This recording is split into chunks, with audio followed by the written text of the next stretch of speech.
जवन कहानी गावत है कहीं दूर का कहानी ना हो। एक कहानी के पेपर में आप लोग पढ़ले हो बा। ये कहानी कहाँ कहो बाबू? फौलाद जहाँ की माटी कण कण में अनल की ज्वाला, इस देश का बच्चा बच्चा ले दौड़े पर छीट भाला।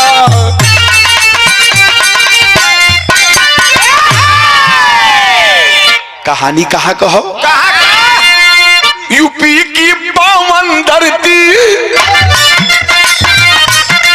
एक जिला है गोंडा सानी, नारायणपुरवा फौजी सूरज सैलानी।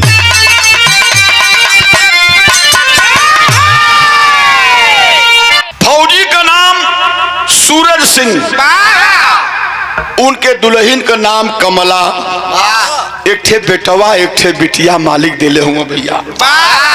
बेटवा का नाम अजय हो, उम्र 4-5 साल। अब बिटिया भाई गोदी में हो माई की, नाम हो तारा। 6 महीना के बिटिया गोदी में हो माई के। परिवार में बड़ी खुशी हो। कौने बात का? कौने? फौजी जवान सूरज सिंह 20 दिन का छुट्टी बितावे बदे आयल हुआ घरे बदे। इतना भैया बैठ के विरहा सुनत हुआ। जब परदेसी लोग 10-20 दिन का छुट्टी बितावे घरे आवल तब परिवार में खुशी रहबे करला। चला ना, परिवार में बड़ी खुशी हो, लेकिन खुशी के दिन तक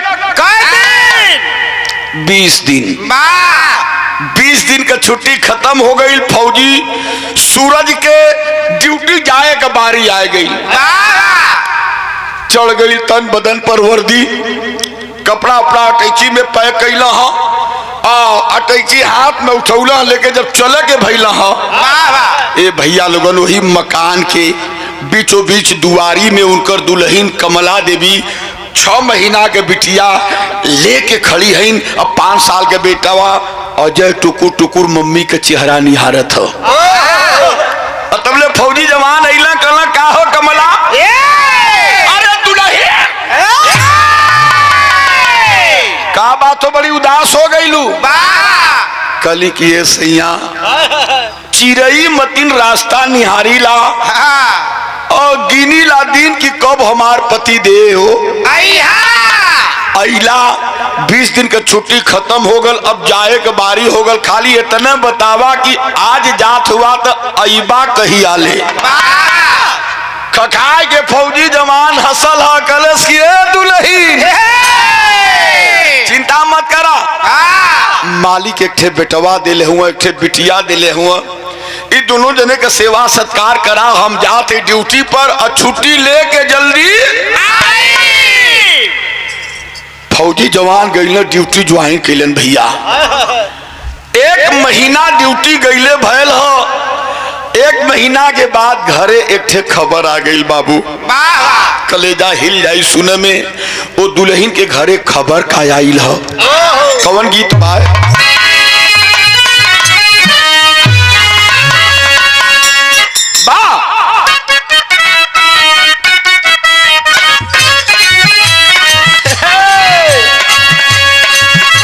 मौसम बहो आवाइए भौजी,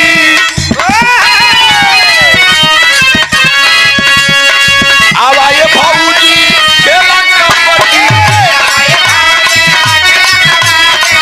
आवाइए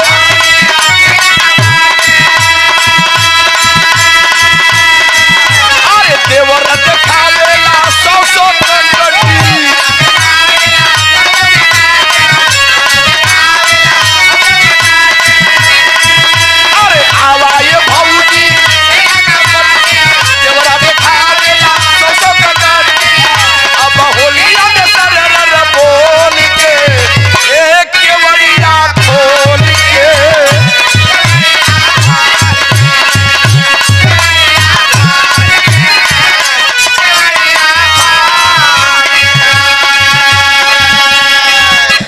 महीना के बाद दुल्हन के खबर का आ गई बाबू।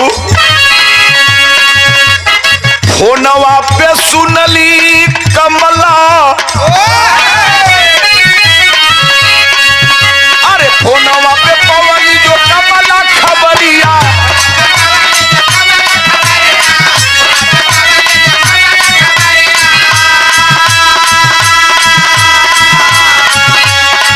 फोनवा पे पवली कमला जब की खबरिया, अरे हो गई शहीद तो हासी बाबे सवरिया।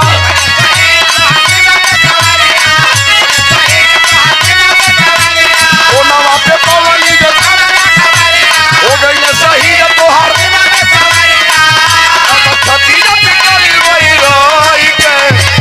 सेनुरवा धोई के।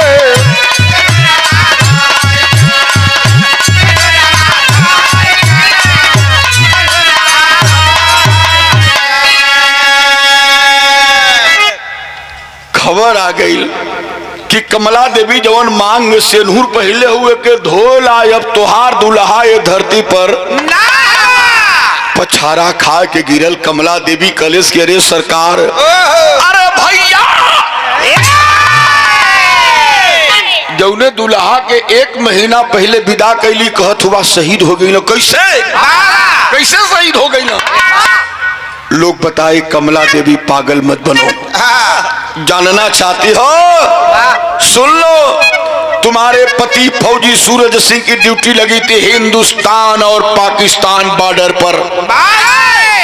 रात का समय था, हमारे देश के 5 फौजी निकले थे ड्यूटी करने के लिए।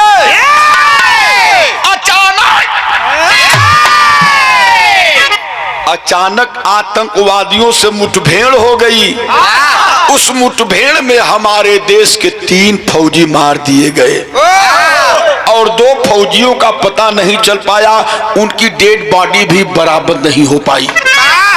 वही 2 फौजी में तुहार दुल्हा फौजी सूरज सिंह भी हुआ। तुहरे दुल्हा का लाशों ना मिलल, भाई मांग के सिनुर धोला। अब तक विधवा का रूप बन गई भैया लोगन। इतना भैया लोग बैठल हुआ औरतन के विषय में लोग बतावलन, जबले मांग में सेनूर हो तबले तो दुनिया का सुख हो। और जौने दिन मांग के सेनूर धोवा जाला भैया, 1 लाख धन संपत्ति माल खजाना गजल रहे लेकिन कुल मट्टी के समान हो जाला। लेकिन गांव का प्रधान कहला चिंता मत करा कमला देवी, तुहार दुल्हा ना हुआ तो गांव तो हो, हमहन मदद करब तुहार। एक थे बेटवा बिटिया मालिक दिले हुए नहीं के पाला पोसा, एक दिन है तुहार दुखवे वो रवाय दई है। कमला देवी भगवान के साक्षी मान के अपने बेटवा बिटिया के लगली पाले पोसे, खियावे पियावे, पढ़ावे लिखावे लगली। धीरे धीरे धीरे धीरे ऊ दिन आ गया बाबू। कमन दिन? पत्थर रखली छाती पर,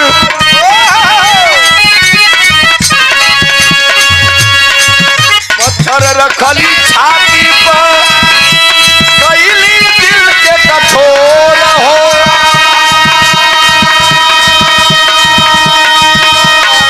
बेटा भी फौजी बन गई, बेटा भी फौजी बन गई, विदा करे भर लो रहो।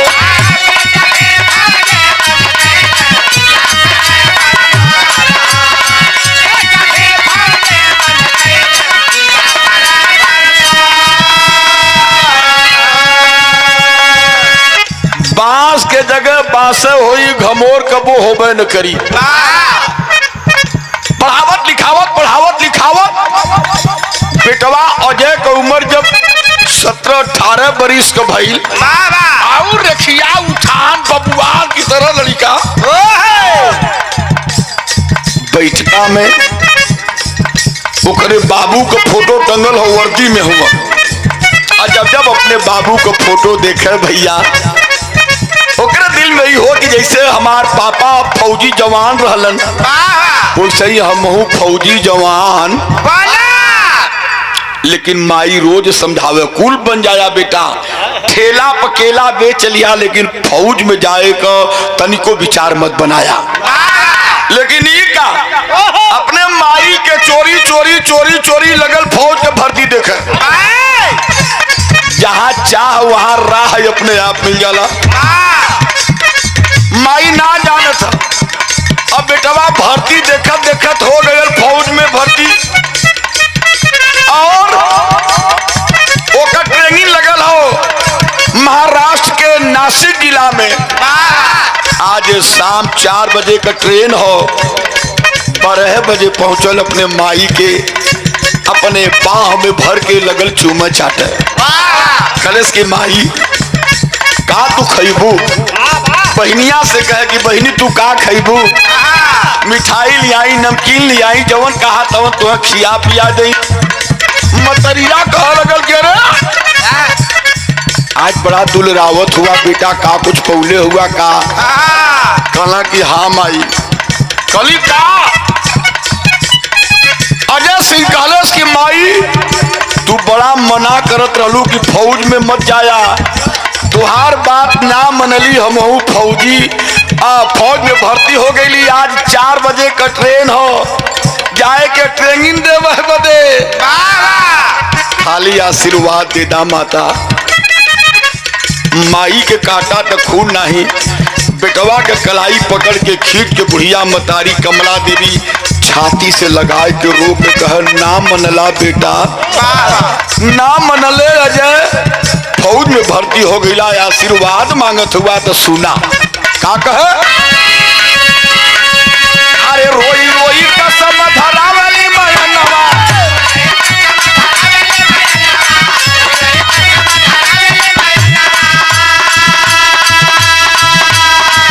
अरे रोई रोई कसम धरावली मयनवा, अरे जनवा से पढ़ के बेटा हुआ वतनवा।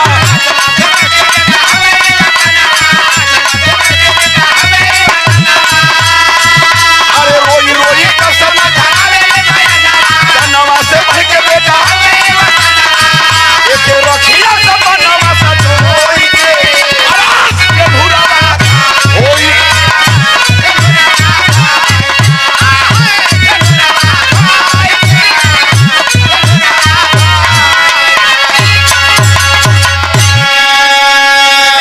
भैया लोगन मतारी के बेटवा अजय सिंह गईला ड्यूटी ट्रेनिंग पूरा कैला। नासिक जिला से ट्रेनिंग जब समाप्त कैले के बाद अपने घरे अइल हो 1 महीना के छुट्टी पर। अब वही छुट्टी को 1 महीना का छुट्टी, वही दूसर के दिन खाना खाए बैठल हुआ। बुढ़िया मतारी कमला देवी कहे ये बच्ची एक बात कहीं बुरा न मन बा। कल का बात हो माता? बोला। माई कली की बेटा जबले तुहार नौकरी लगल हो, बड़ा बिरादर दुआरे आवत हो तुहार बियाह करे बदे। हम तो एक लड़की देख ले हिला, लड़की बड़ी गोरी चिट्टी सुंदर लंबी चौड़ी काया, पढ़ी लिखी बा।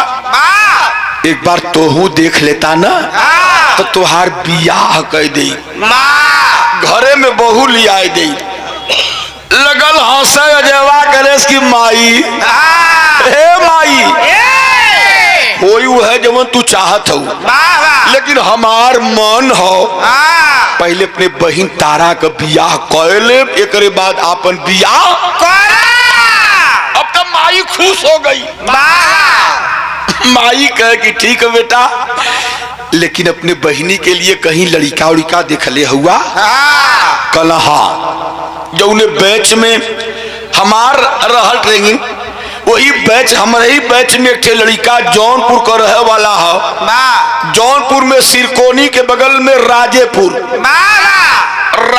का रहे वाला एक लड़का है, मुकेश नाम हो, और बहुत अच्छा लड़का, बड़ा उच्च विचार वाला है। बहन का फोटो दिखौले ही, ओकर फोटो मोबाइलिया में लेके आई है, तो माई बड़ी खुश हो। कलेश की बाती से मकान ना बनत, अपने मम्मा के बोलाएला, मौसा के बोलाएला, चचा के लेला, चल जा लड़का के घरे दिखनारी कला दिन बार बियाहे कर रखदा बियाह हुई बाद में लेकिन दिनमा पहले रखदा वह कहला दो चार हित मित बुलवाए के पहुंचलन जौनपुर सिरकोनी राजेपुर में लड़का के दखनारी कैला पंडित जी के बुला के बियाहे के दिन बार रखबौलन शादी के दिन रखवा के अइला ह घरे धीरे धीरे 1 महीना चल रहा ड्यूटी पर अब अभी तक ट्रेनिंग के आल रहा पहली पोस्टिंग हो शिवा भैया बुढ़िया माई के बेटवा अजय सिंह का पहली पोस्टिंग कहाँ है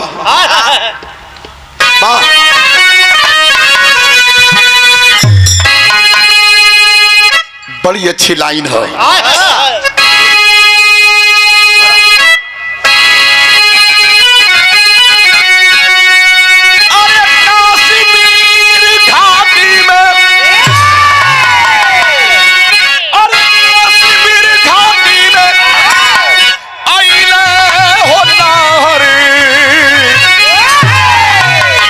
वतनवा के नाम भइले हो नहर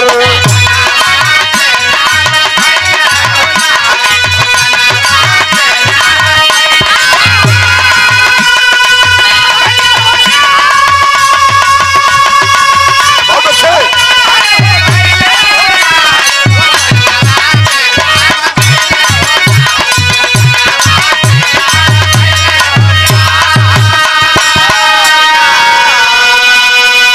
वही गोरेज सेक्टर में अरे चिनार की पहाड़िया अरे पड़ी गई औरत पर रात में नजरिया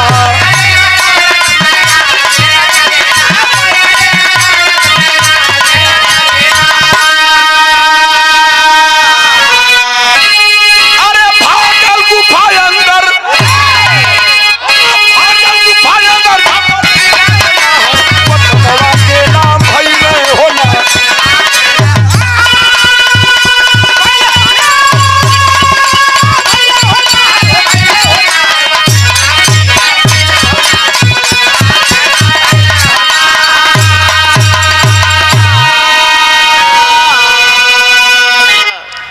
पहली पोस्टिंग लग गया भैया जम्मू कश्मीर में हिंदुस्तान और पाकिस्तान बॉर्डर पर कहा ये तरफ हिंदुस्तान और तरफ पाकिस्तान हिंदुस्तान का अंतिम चौकी पढ़ला पेपर में आप लोग पढ़ले होगा गुरेज सेक्टर चिनार पहाड़ी चौकी नंबर 4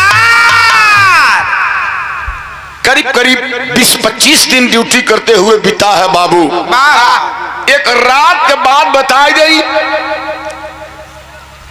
12 बजे रात के पहला बैच ड्यूटी खत्म करके अइला आराम करे चौकी पर। अब चौकी से दूसरा बैच चलल है ड्यूटी बजावे। दूसरे बैच में कई सिपाही हुआ? 8 सिपाही। चढ़ गई तन बदन पर वर्दी बाबू, उठा लिए हाथ में हथियार। 12 बजे रात के चलना हो भैया। रास्ता कैसन हो? कैसा? एक तरफ कई हजार फीट ऊंची पहाड़ी हो और दूसरी ओर कई हजार फीट गहरी खाई। और डंडी धय के चलत हुआ और धीरे धीरे धीरे धीरे करीब करीब 2.5-3 किलोमीटर दूर गई जंगलवा में बाबू। तो झुंड बना के ना चलत हुआ, थोड़ा गैप देखी। एकाएक सबसे आगे हो बुढ़िया माई का इकलौता बेटा अजय सिंह। अजय का नजर पड़ गई भैया कुछ दूरी पर।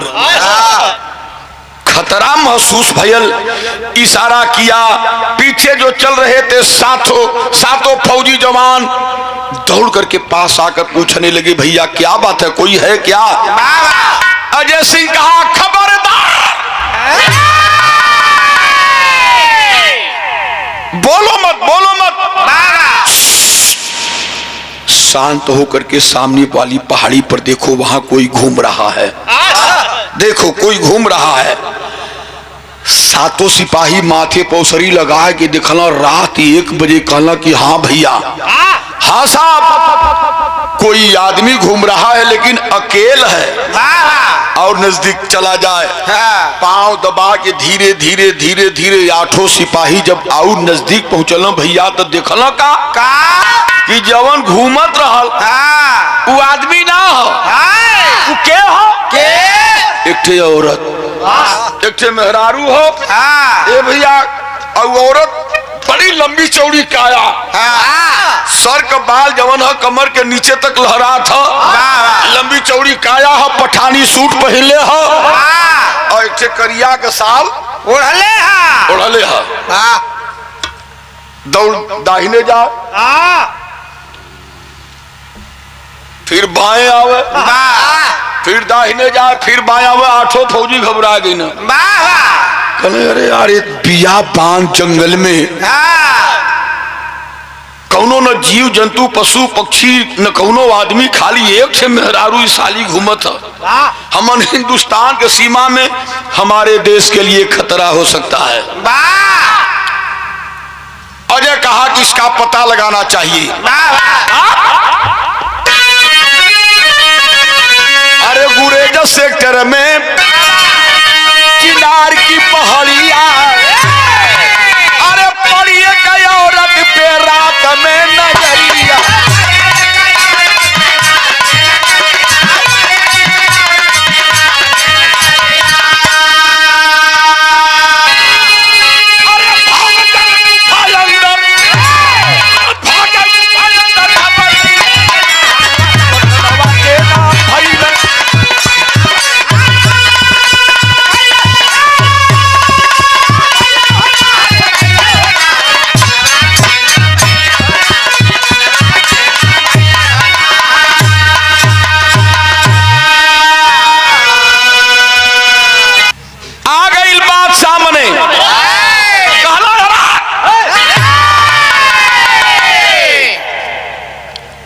मेहरारू रहल, अजय सोचला कि साली तो हमारे देश के लिए खतरा है।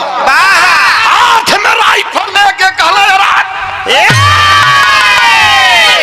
कौन है तू, कौन है तू, रुक जा नहीं गोली मार दूंगा। 8 दौड़ल हम मेहरुआ के पकड़े बदे। और औरत कहाँ भागल, बिजली की तरह संग से घूमल, घुमल, इतना तेज दौड़ लगौलस, ये लोग पीछे हो गई और भाग गई हो, चल गई गुफा के, गुफा में घुस गई भैया लोगन। 8 फौजी जवान रियाजी आदमी वही गुफा की जा करके हाथ में अपन राइफल का निशाना लगावत हुआ। एक जने कल चला जाए अंदर, कल कि नहीं वो कोई दूसरी चीज होगी, हो सकता है हम लोगों को गलतफहमी हो गई हो। 8 जने वापस आ गई चौकी पर और गुफा में घुस गई। और चौकी पर जब अइलन है सबेर भयल तो पूछ पड़ा है, भेद गुफा का कमांडर ने बतलाया है जो है गया गुफा के अंदर लौट कभी ना आया है। अजय सिंह कहलस कमांडर साहब रात में ड्यूटी करने गए थे, एक औरत घूम रही थी, हम लोग पकड़ने के लिए जो ही बढ़े बिजली की तरह भागी और जाकर के गुफा में घुस गई। वो कैसी गुफा है, वो कैसी महिला थी, मैं जानना चाहता हूँ। कमांडर साहब कहना बेटा अजय सिंह ड्यूटी करने आए हो, कायदे से ड्यूटी करके निकल जाओ यहाँ से, और उस महिला के विषय में जानकर क्या करोगे, गुफा के विषय में जानकर क्या करोगे बेटा। अजय कहे नहीं साहब मैं फौजी आदमी हूँ और सुरक्षा देश की हमारे नजर में जान से भी बढ़कर है, आपको बताना होगा। कल बेटा जानना चाहता है अजय तो याद कर ले बेटा, वो बहुत रहस्यमयी गुफा है। क्यों? जो भी हमारा फौजी गया गुफा का पता लगाने के लिए आज तक वापस नहीं आया। ख्याल निकाल दे दिल से। अब तो अजयवा कलेस की नाम बहुत फौजी गईला ना अइला। हमहू एक बार पता लगावे जात आई चाहे कहना नहीं मानोगे, कहे नहीं मानूंगा, जाऊंगा पता लगाने गुफा का। कहना ठीक है तब तैयारी कर ले, जाना है तो तैयार हो जा। लेकर गोला बम दिलावर कर हथियार उठा लिया। अरे कूद पड़ा जा भारत माता, तब तक कदम हटा दिया। वर्दी पहनलस और लड़का जैसे शीशा वाली गोली खेलल 100 ठे गोली, इतना बड़ा बड़ा बम कुछ मोजा में छिपौलस। लंगोट पहिरत रहल, कमर में आगे पीछे करके बनलस, ऊपर से वर्दी चढ़ाउलस, राइफल उठाया, सलूट मार करके चल दिया गुफा का पता लगाने। जितना फौजी हवा हुआ कल, अरे यार कितना दिलेर आदमी है, जाना था कि जे गयल पता लगावा ना आयल, फिर भी जा रहा है। यहाँ से वो पीच रोड तक गयल हुई, तबले वापस चल रहा है। और वापस आए के वही कमांडर साहब के सामने मुड़ी लटका के खड़ा भयल। कमांडर साहब डांट के कला करे फौजी बस पता लगा लिए गुफा का। अरे तेरे जैसे कायर फौजी के बस की बात नहीं है कि गुफा का पता लगा ले। सामने मौत देख करके तेरा कलेजा हिल गया, वापस चले आए। उतार तन से वर्दी उतार दो। रोवे लगल अजय सिंह कलेश की साहब, तन से वर्दी उतारे में 1 मिनट ना लगी, उतार दे। मैं जा रहा था गुफा का पता लगाने, लेकिन मैं वापस क्यों चला आया कारण नहीं जानेंगे। कल क्यों वापस चले आए, बताओ क्यों आए। तब कहला सा अजय सिंह फौजी कमांडर से, क्या कहा बाबू।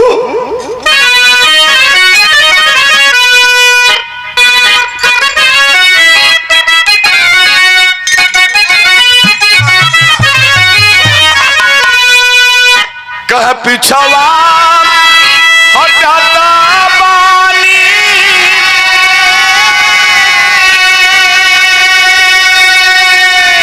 अरे लड़ाई से ना डरता बानी।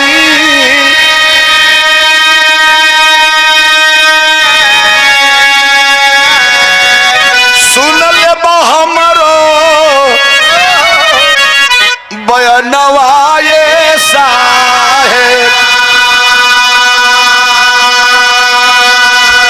अजय सिंह कलेश की साहब, मैं कोई कायर कपूत का बेटा नहीं हूँ। मेरी माँ बताती है कि हमार बाबूजी फौजी जवान रहना, यही कहीं सीमा पर आतंकवादियों ने मार दिया, हमरे पिताजी का लाशो नहीं मिल पौलस। कह बाबूजी शहीद भइले मोरे बचपनावा में,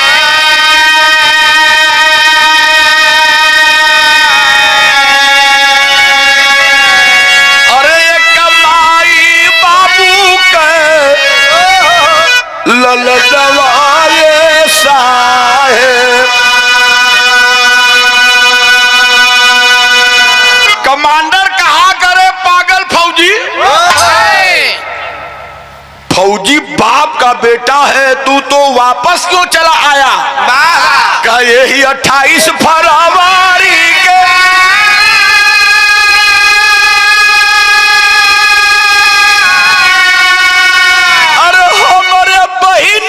शादी पड़ल,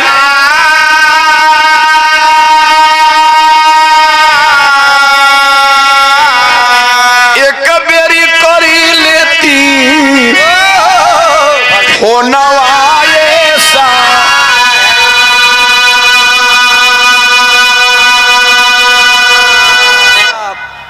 ए साहेब गईल हुई जरूर, लेकिन जाते जाते याद आ गल यही 28 फरवरी के हमरे छोटकी बहनी तारा का बियाह पड़ल हो।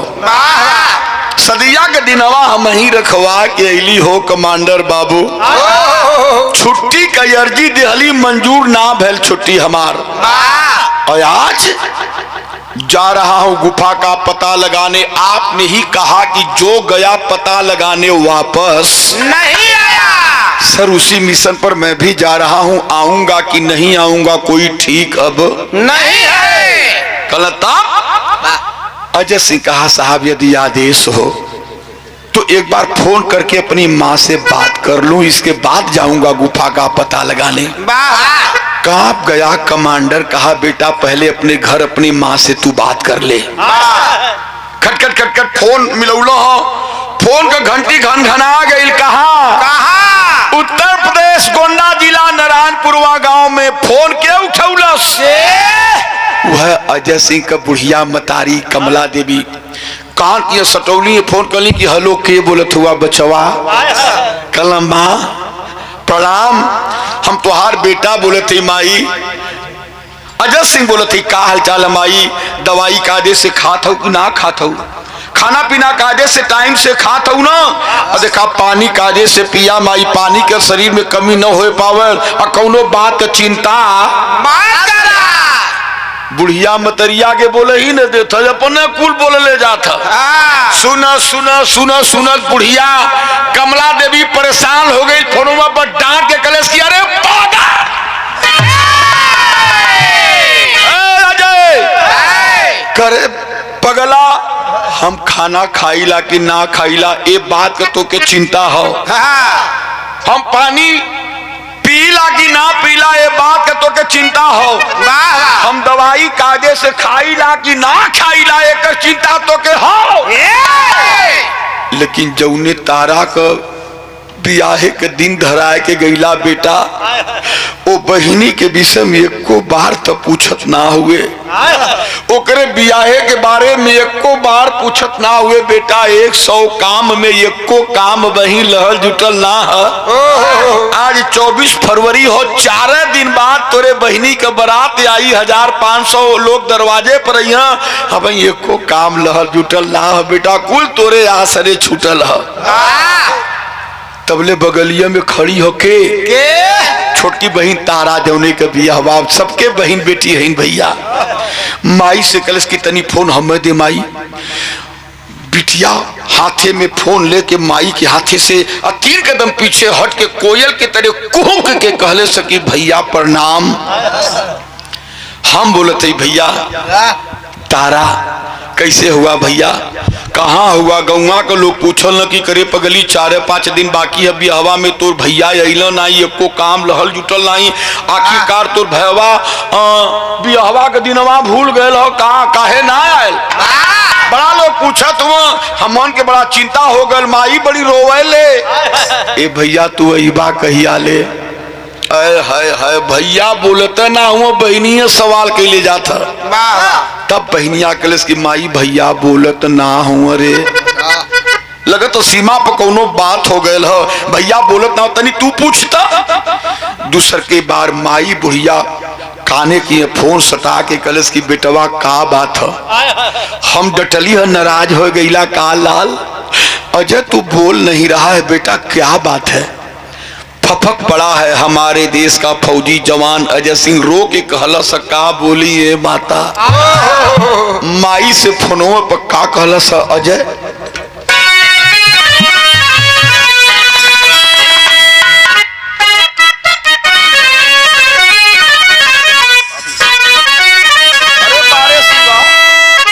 कह कि अरे अपना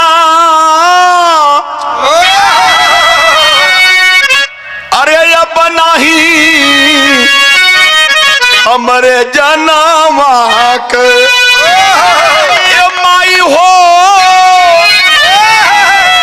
अरे अब नहीं यही जनवा के कवनो ठिकाना हो, अब नहीं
कलेश की हम जाती एक मिशन पर आऊंगा कि नहीं आऊंगा कोई ठीक नहीं है।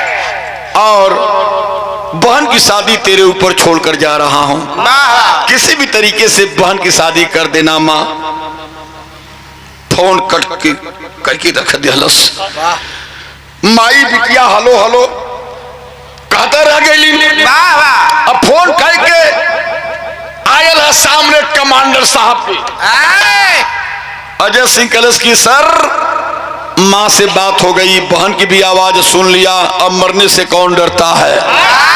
अजय सिंह कहा कि अब मैं गुफा का पता लगाने जाने के लिए तैयार हूं। चल दी हलस कैसे।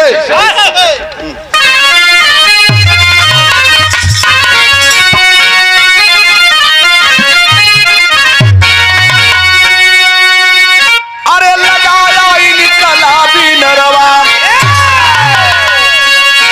भैया लगाया निकला भी नरवा। अरे घुस गया गुफा के अंदर बाप के फंसर भागी।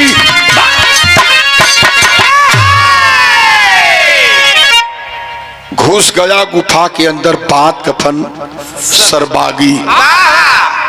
चल दिया गुफा का पता लगाने। इतना भैया बैठल हुआ पेपर में पढ़ले हो बा, बहुत लंबी चौड़ी गुफा हो।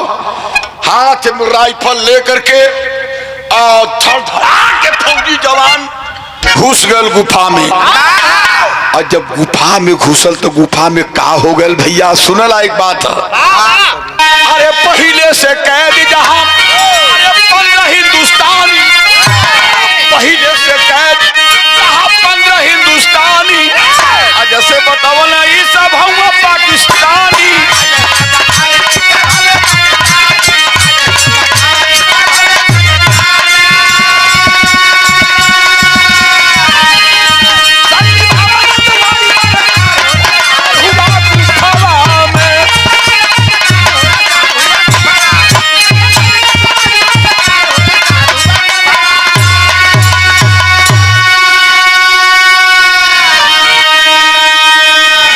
चौराहा मिलल गुफवा में।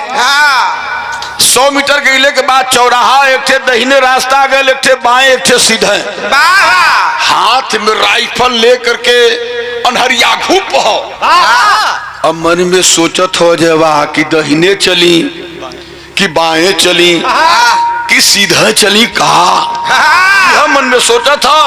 और वो बेचारे के का पता है कि जौने चौराहा पर वो खड़ा है, वो करे सर के ठीक ऊपर 4 आदमी बैठल हुआ गुफवा में।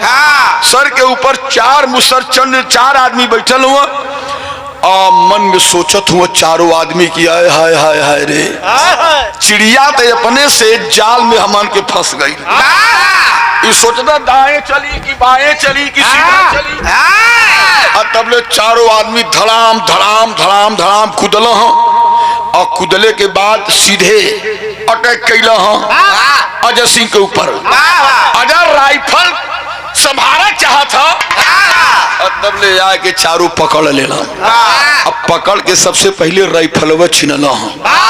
राइफल छिना गल और चारों आदमी देखा विनाश काले विपरीत बुद्धि। चारों आदमी ऊपर से तलाशी लेते हुआ कल की साला कुछ और तो नहीं लिया है, कुछो ना मिलल। काहे बदे काहे वो सार लोगन के का पता हो कि असली हथियार तो वो अंदर रख ले है। माल गोदाम में।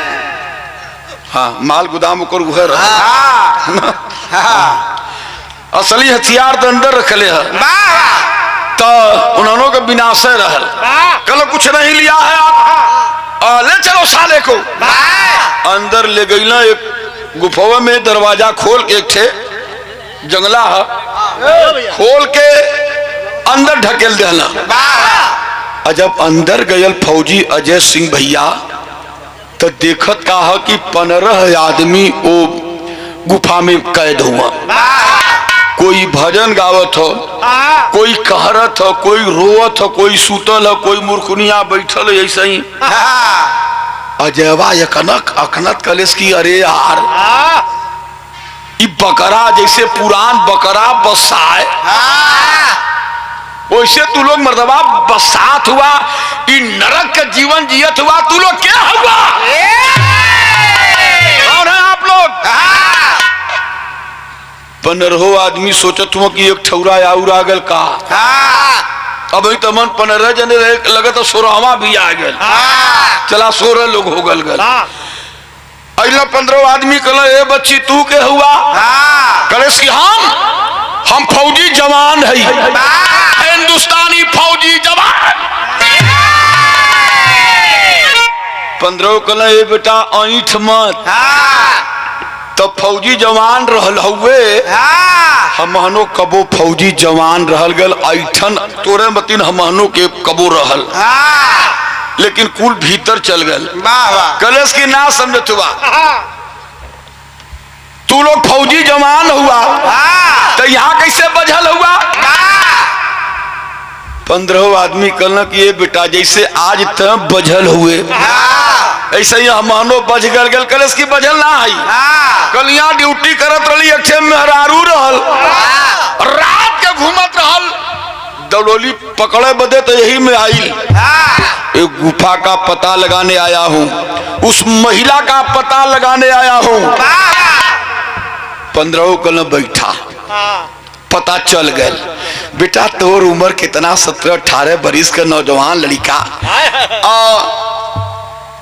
वो जवन औरत है वही औरत के खोजे बदे तो हमनो बारी बारी से आवल गल। पता चल गया बेटा इस गुफा में पाकिस्तानी आतंकवादी रहते हैं, और जो औरत आपको दिखी आपको जाल में फंसाने का उसका एक तरीका वो भी था। वो महिला भी पाकिस्तानी आतंकवादी है, बहका फुसला करके चमका चमका करके फौजियों को यहाँ फंसा कर लाती है। फंस गईला बेटा, अब यही में तुहार जीवन खत्म हुई। ऐसा लगल अजय सिंह कलेस की ना निकाल के जवन बम ले गल हो, एक अधूरी बम निकाल के कलेस की दिखाई हथियार। अब तो मरले का जीवन जीते हुआ लोगन यदि कुछ चाहत हुआ देश के प्रति करे बदे हई 10 से तूला, 8 से तूला, 5 से तूला, 15 से तूला, हो जा तैयार। 8 बजे राती के देखा वही गुफा में 15 सिपाहियन के लेके अजय सिंह कैलेश का पेवर वीर रस का भाव चौलरिया लगई पट्टे सिवा।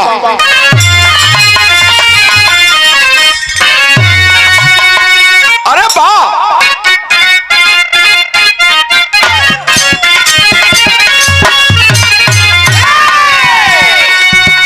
पुरनिया दादा लोग गौला बाबू बारी उम्र कमर लचकनिया,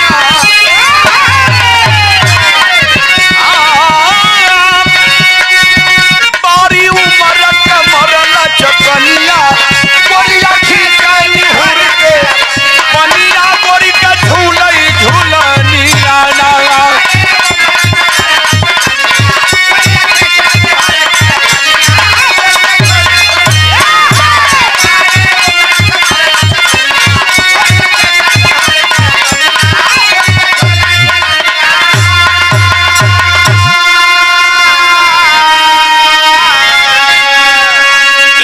अजय सिंह 15 लोगन के लेके का कैलस? अरे कस के कमर सजा के चलल, अरे कस के कमर सजा के चलल, नवा नवा हो जवनवा हारी कैलन।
बमबारी करे। ए पंचो बमबारी करते करते भयल का बाबू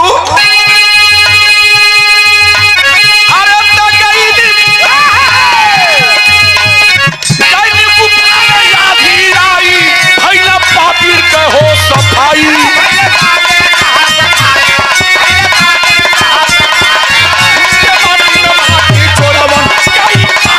हो जवानमा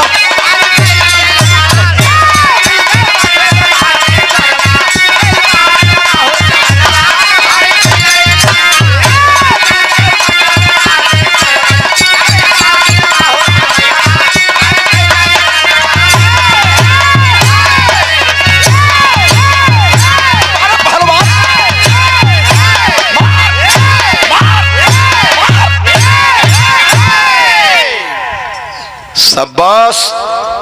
ए भैया जितना आतंकवादी रहलन खाना खाओ के आराम करत रहलन और तबले बम का आवाज जब सुनल हर बढ़ाई के उछल कर अरे बाप रे बाप ये बम की आवाज कहां से आ रही है।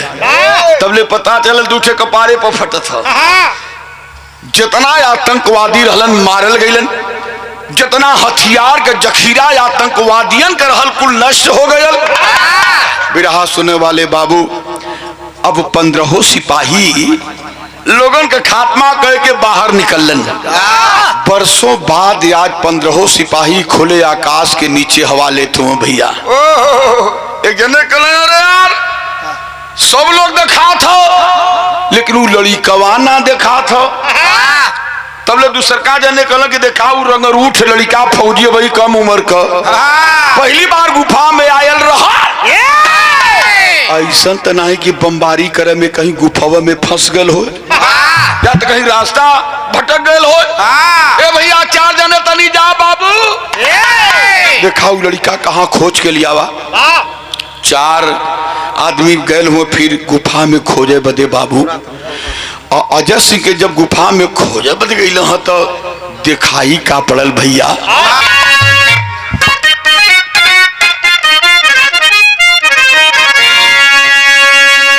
अरे खून में सनाइल मिलल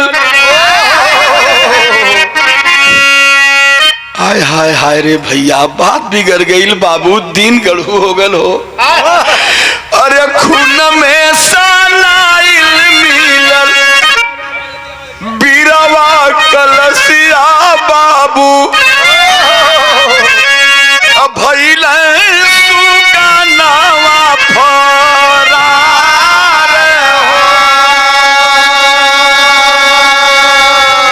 हो। वही लसिया पगिर के रोवे फौजी जवनवा बबुआ मुहवा से फूट गई ना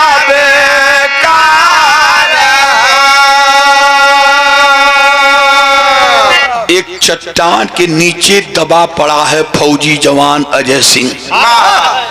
4 भैया बोला मत भैया हमारे बाबू चट्टान जब हटौला चारों फौजी अजय सिंह के उठौला कल बेटा बोल बेटा बोल। बेटा ना जिंदा है बाबू शहीद हो गया बमबारी करते हुए। अरे लसिया के ले गई फौजी जवानावा अरे जहां रहलिए बाबू फौजी का ठिकानवा रामा। अरे घरवा पठावल गई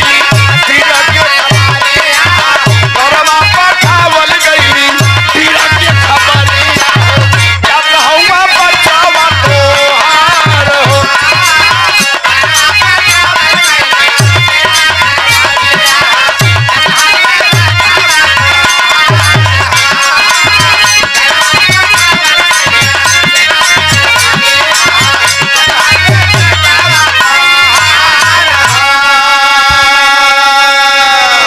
लाश लेकर के गए लोग गुरेज सेक्टर चिनार पहाड़ी चौकी नंबर 4 पर जहां ड्यूटी थी उसकी ले गए बाबू चौकी पर। ऐसे ही सिल्ली के तरह चौकी पर लाश उतार दिए धरती पर। एक तरफ जो उस चौकी के वर्तमान में सिपाही फौजी जवान थे, और दूसरी ओर 15 सिपाही जवन छूट के गुफा में से आयल हुआ खड़ा हो गई। बाबू कमांडर देखा, आंखें नम हो गई, कहा कि बड़ा दिलेर था। नाम था अजय सिंह, इनके पिताजी भी फौजी थे, नाम था सूरज सिंह। उत्तर प्रदेश गोंडा जिला नारायणपुरवा गांव का रहने वाला था, शहीद हो गया, हमारे आपके बीच में नहीं रहा फौजी जवान।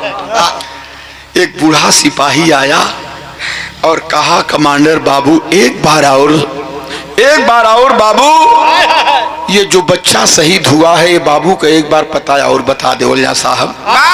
फिर कमांडर बताया, कहा क्या बताएं बाबा, बड़ा दिलेर था, देश प्रेम था इसके अंदर, हिम्मती था, मर्द था, नाम था अजय सिंह, इनके पिताजी भी फौजी थे, बहुत पहले आतंकवादियों के मुठभेड़ में कहीं यही मारे गए।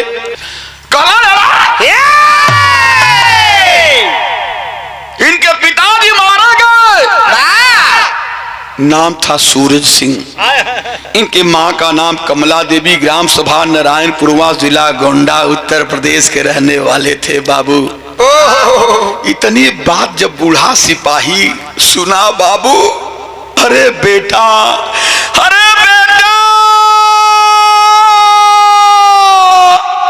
अरे बेटा कह करके गिरा बाबू उसी अजय सिंह के लाश पर, फूट फूट कर रोने लगा। बूढ़ा सिपाही कहा, बेटा उठ, अजय उठ, अरे बेटा उठो, देख तुझको कौन बुला रहा है मेरे लाल, एक बार नजर खोल, मुंह से कुछ बोल मेरे बेटा। लेकिन यदि लाल रहे तब न कुछ बोले। कमांडर साहब कहे, बाबा आप एक फौजी हैं और फौजी का कलेजा इतना नरम नहीं होता है, उठिए बाबा। हाथ जोड़ करके बूढ़ा सिपाही उठा, कहा बाबा, कहा कमांडर बाबू मैं एक फौजी जवान हूं और एक फौजी का कलेजा इतना नरम नहीं होता है, लेकिन मैं कैसे बताऊं आपको कमांडर बाबू कि जो धरती पर गिरा पड़ा है, जो शहीद हुआ है अजय सिंह, ये मेरा बेटा है, मैं इसका भागा बाप हूं, मेरा नाम ही सूरज सिंह है, ये मेरा बेटा अजय सिंह है। 4 साल का था जब अंतिम बार इसको देखा था तो पैर के नीचे से जमीन खिसक पड़ल। बाबू कमांडर साहब को ना दस्तावेज में लिखा है, इनके पिताजी मारे गए आतंकवादियों के मुठभेड़ में, तो आप कैसे हो सकते हैं? रो करके कहा बूढ़ा सिपाही कि कमांडर बाबू आतंकवादियों के मुठभेड़ में मैं घायल हुआ जरूर था, लेकिन मैं मरा नहीं था। 3 जवान हमारे साथी मार दिए गए, हम 2 लोगों को पकड़ करके घायल करके घसीट करके आतंकवादी गुफा में ले गए और कैदी बनाकर रखे थे। तब का दिन था, एक आज का दिन है। धन्य है मेरा लाल, मेरा बेटा, हमारे जैसे इतने लोगों की जीवन को छुड़ा कर लाया है। ये मेरा बेटा है सर, मैं मरा नहीं था, शायद हमको न पा करके शहीदों की लिस्ट में हमारा भी नाम जोड़ दिया गया हो। सर आदेश हो तो अपने बेटे की लाश लेकर हम घर जाऊं। छठे फौजी तैयार भइल भैया। एक बूढ़ा सिपाही अपने जवान बेटवा का लाश कंधे पर लेके अपने गांव के तरफ चलल हुन। और घरे का हाल हो आवा बाबू।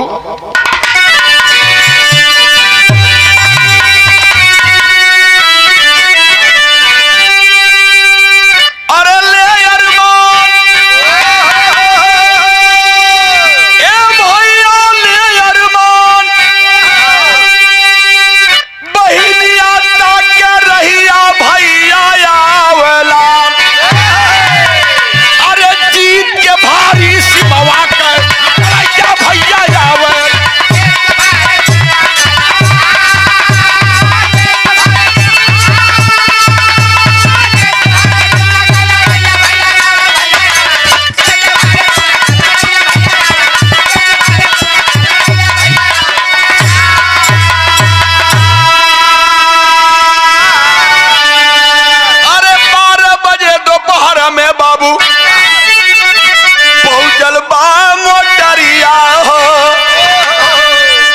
पहले ही बतौली भैया कि 4 दिन बाद बहिनी तारा के बारात आवे वाली रहल। संजोग देखा ऐसा कबो कबो हो जाला, घटना घट जाला भैया लोगन। आज बहिनी तारा के बारात आवे वाली हो। गाँव गढ़ू गंभीर गांव को लोग इकट्ठा भइल, मीटिंग कैल कि ए लड़की के बाप पहले मारल गईलन, एक भाई फौजी जवान बनल, छुट्टी ना मिल पौलस, तो हमहन के गांव के बहन बेटी है, हमहन के रहते गांव के लोगन के रहते बारात वापस कैसे जाइए। सारा व्यवस्था हो गल भैया। 12 बजे दोपहर में ठाकुरगंज थाना के दरोगा पहुंचे हमराहियों के साथ और जाकर के गाड़ी रोक दिए दरवाजे पर। एक बुढ़ऊ दादा के बुलाए कि दरोगा जी पूछत हुआ कि बाबा अजय सिंह का घर कौन है। बुढ़ऊ दादा कहला ए बाबू यह अजय सिंह का दरवाजा है, आवल जा पानी नहीं पियल जा साहब। दरोगा जी कहे जब अजय सिंह का ये दरवाजा घर है तो खुशी का माहौल कैसा है। कहना कि जो उन्हें अजय सिंह के पूछत हुआ हो साहब, वही अजय सिंह के छोटकी बहिनी तारा के आज बारात आवे वाली हो शाम के। अब तक दरोगा साहब का कलेजा मुंह के आगल गल हलो कुछ दुखद समाचार बतावे, लेकिन एक खुशी में कैसे गम का बात बतावे दरोगा बाबू। कहना ठीक है बाबा, पानी तो नहीं पीऊंगा, शाम को आऊंगा तो पानी पीऊंगा, अब हमें जाने दीजिए, इजाजत दीजिए।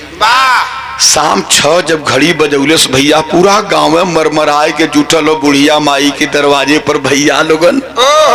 शाम 6 बजे के पहुंचल भैया आवा। अरे तबले दुआरे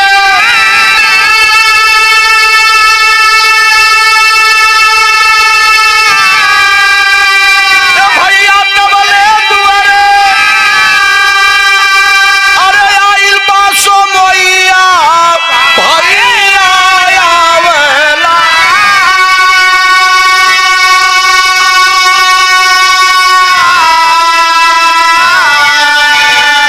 गाड़ी में से उतरली एक सिपहिया भैया आवेला।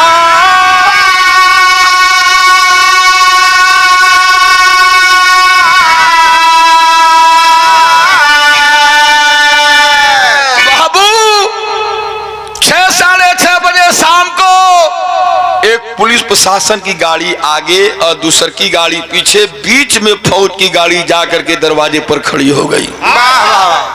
सब गाड़ी से जवान उतर गए। अब बीच में जवान फौजी वाली गाड़ी हो, सबसे पहले क्या उतरल? ड्राइवर के बगल वाली सीट पर बैठल हुआ बाबू सूरज सिंह। कमर झूल चुकल है, आंख का रोशनी मध्य पड़ चुकल है, और जब गेट खोल के गाड़ी का और नीचे उतरलन वो धरती के प्रणाम कैलन है, और चारों तरफ नजर घुमाए के देखत हो कि घरवा तो हमारे लगत है, कई साल बाद आज आए हैं। कुछ पुराने लोग हमरे समय के दिखाई पड़त हो, लेकिन अंगने में मारो गड़ल हो, बाजा बजत हो, तोशक तकिया गद्दा चारपाई सब बिछल हो। सूरज सिंह का नजर घूमत घूमत घूमत घूमत जब मकान के बीचों बीच दुआरी में गयल भैया लगन, वो मकान के दुआरी पर जब नजर गल तो दुआरी में के खड़ा रहल? आवा बताए नहीं बाबू।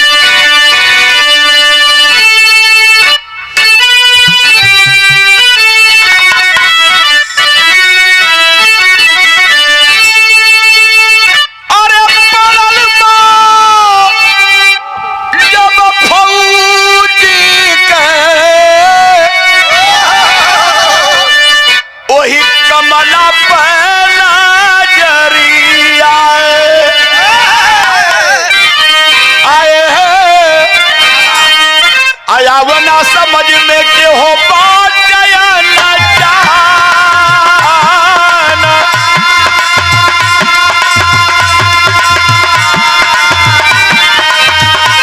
अरे आयावना समझ में के हो बात गया न जाना।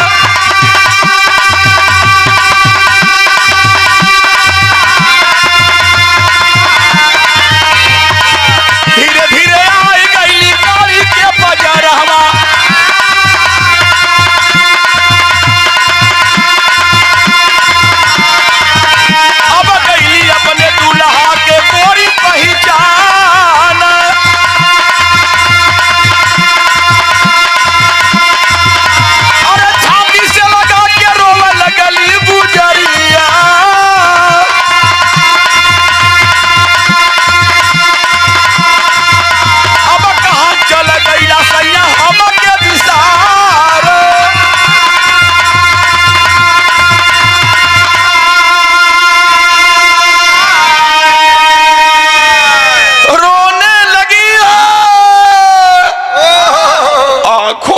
आंसू आ गए। बुढ़िया कमला देवी देखत है सूरज सिंह के, सूरज सिंह देखत हुआ कमला देवी के। आप लोग बतावला पतिव्रता औरत हो, यदि एक मर्द पर जिये मरे वाली औरत हो भैया, भले ही 15 साल 18 साल बाद ओकर दुल्हा ओकरे सामने आई तब पहचान जाई कि हमार देवता यह हुआ। जब सूरज सिंह के कमला देवी बुढ़िया देखले सब भैया, कैली अपने दुल्हा के कमला पहचान।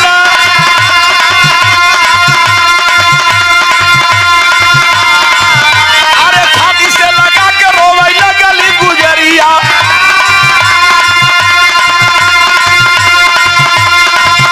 अब कहा के लगैला सैया हमके विसार।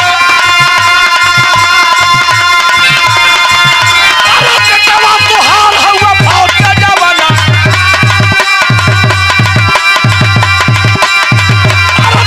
तुहार हुआ फौज के जवाना।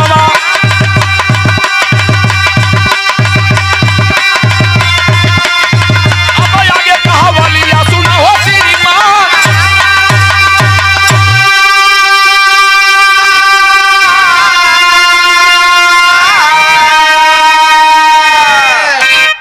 सैया तू जियता रहला, हम विधवा के जीवन जियली।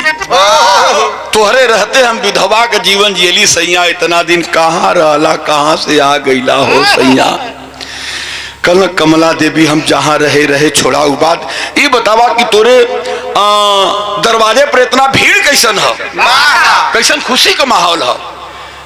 हंसे लगली बूढ़ा कमला देवी। कली ये सैया भीड़ के विषय में पूछत हुआ, खुशी के विषय में पूछत हुआ, तो आज दोहरी खुशी है। कल दोहरी खुशी ए सैया जौने बिटिया तारा के 6 महीना का हमरे गोदी में छोड़ के गलला, आज वो तारा बिटिया का बारात आवत हो। आज तोरे बिटिया तारा का बियाह हो सैया। गांव के गोइड़े जो बाजा बजत हो, तोरे बिटिया के बारात के बाजा बजत हो। देखा एक तरफ बारात आवत हो और दूसरी ओर इतना साल बाद सैया तू आ गईला। ये दोहरी खुशी और चिंता तनिको मत करिया। ये सैया कुल काम लह जुट गए हो, चला नहा धोवा और बिटिया के कन्या दान देवे के हो सैया। हाँ तो है शंका होई कि बिटिया का बियाह हो और बेटवा कहाँ हो। ए सैया तुहार थाती हम लुटौली ना। कटिया पिनिया मेहनत मजदूरी कैले के बाद बेटवा अजय के पढ़ौली लिखौली। हमार मन ना रहल, हमार मन ना रहल, लेकिन जबरी तुहार बेटा अजय फौजी बन गयल। ओकर ड्यूटी कहीं कश्मीर सीमावरी लगल हो।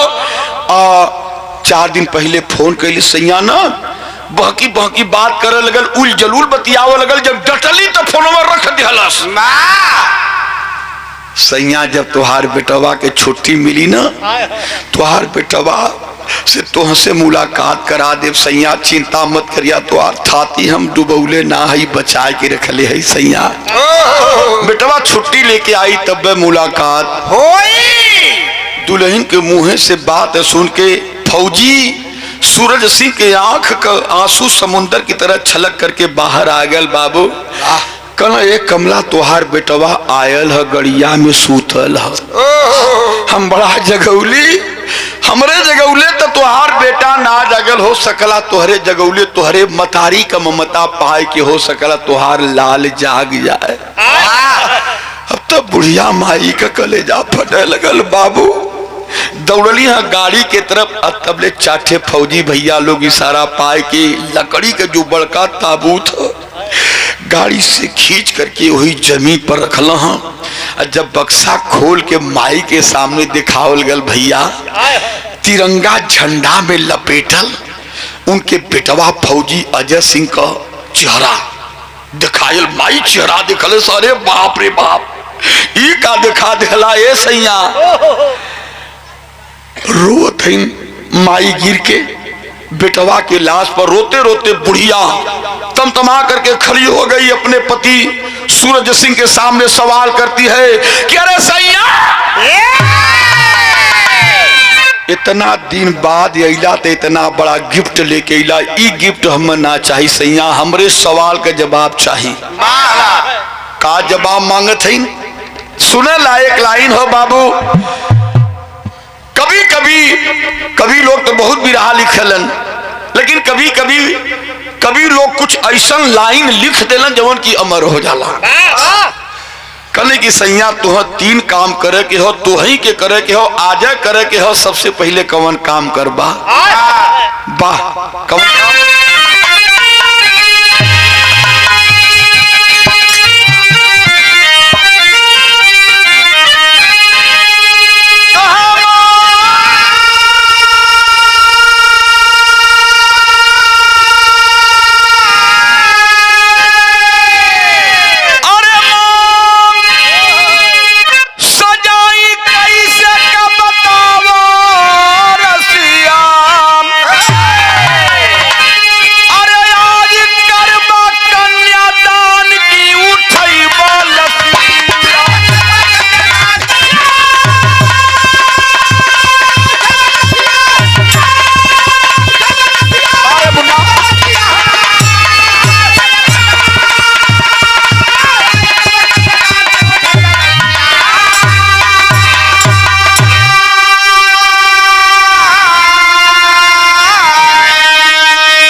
सैया अब वही तुम विधवा है, अपने हाथे से हमरे मांगी में सिंदूर पहिरा दे बात हम सधवा हो जाब, सुहागन कहाए लगब। दूसर काम, बारात आ गई हो गांव के गोइड़े, ना रहला तो ना रहला, आ गईला तो बिटिया का कन्यादान तो हई के करे के हो सैया। तीसर काम जौने लाल का लाश सिल्ही की तरह दरवाजे पर सुतौले हुआ लिया के बेटवा के छिता में आगी सैया तो हई के लगावे के होई, दूसर ना लगाई। इतना कह के अपने पति सूरज सिंह के पकड़ के फपक के जब बुढ़िया माई रोए लगलिन, भैया कौन है ऐसा पत्थर दिल जिसके आंख में आंसू न भर आया हो? कमला देवी कली की सैया इतना दुख तो हम वो दिन ना रहल। कौने दिन बाबू? तोहरे बिना सह गईली अपने जीवन कैसा सतिया, अरे लेकिन सहा कर जाऊ लाल के मौतिया।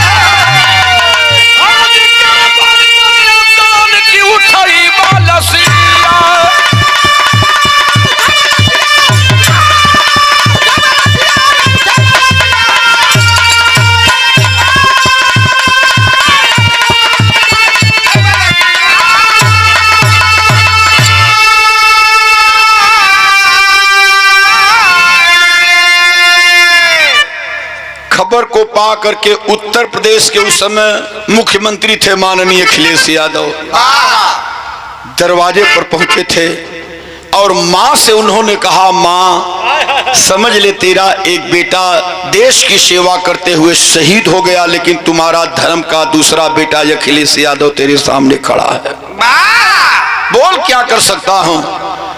कल की बेटा करे चाहत हुआ बचवा तो एक ऐसा काम कैदा कि जब हम घरे में से निकली तो हमार लाल खड़ा हमारे सामने दिखाई पड़े। अपने माथतों को बुला करके तुरंत कहे जितना हो सके जल्द से जल्द बुढ़िया माँ के घर के सामने जो चौराहा, इसी चौराहे पर एक बड़ी प्रतिमा फौजी जवान अजय सिंह की लगाई जाए। धीरज धरौलन है और ये रही वतन के लिए, वतन के रक्षा में अपनी जान की आहुति दे करके अपने वतन की रक्षा के लिए आगे कदम बढ़ाने वाले फौजी जवान की कहानी। धन्य हो मां जिसने अजय सिंह जैसे फौजियों को अपनी आंचल में जन्म दिया, संवारा है, दूध पिला करके इस लायक बना कि वो देश की रक्षा कर सके। भाव हो अंत में गुरु बिहार